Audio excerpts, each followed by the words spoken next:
తెలంగాణ ముఖ్యమంత్రి సీఎం రేవంత్ రెడ్డికి ఆ పార్టీ జాతీయ కార్యదర్శి రాహుల్ గాంధీ వార్నింగ్ ఇచ్చినట్లు సమాచారం అందుతుంది.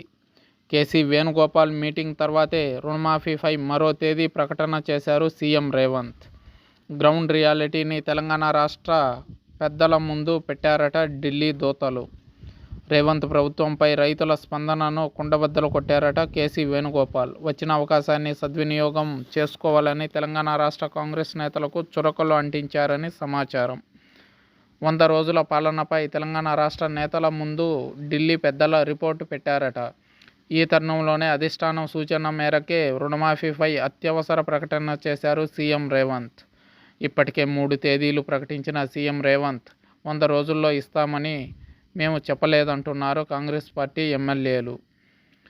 ప్రస్తుతం ఆగస్టుకు వాయిదా వేయడం పైన నీలి నీడలు కమ్ముకున్నాయి. తెలంగాణ రాష్ట్రంలో పరిస్థితులు చేయి దాటుతున్నందున రాహుల్ సూచన మేరకు హుటాహుటిన హైదరాబాద్ చేరుకున్నారు కేసీ వేణుగోపాల్. 2 రోజులుగా ఒక స్టార్ హోటల్లో ప్రభుత్వ పెద్దలకు హితబోధ చేసి రుణమాఫీ ప్రకటన చేయించినట్టు సమాచారం అందుతుంది.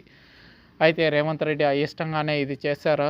ఈ రుణమాఫీ సాధ్య అసాధ్యాలపై తర్జన భర్జనలు ఎందుకు? అంత అనుభవాలేమితో హామీలు ఇవ్వడం ఎందుకు? తర్వాత నాలుగు ఖర్చుకోవడం ఎందుకు? రేవంత్ రెడ్డి సర్కార్ క్రెడిబిలిటీ కోల్పోనుందా? ఇప్పటికే ఉచిత బస్సు ప్రయాణంపై భిన్నాభిప్రాయాలు స్పష్టమవుతున్నాయి. కష్టపడుతున్న వాళ్ళకి ఉపాధి లేకుండా కడుపు కొట్టినట్టు అయింది అంటున్నారు మేధావులు. చూడాలి దీనిపై రేవంత్ ఎలా స్పందిస్తారనేది.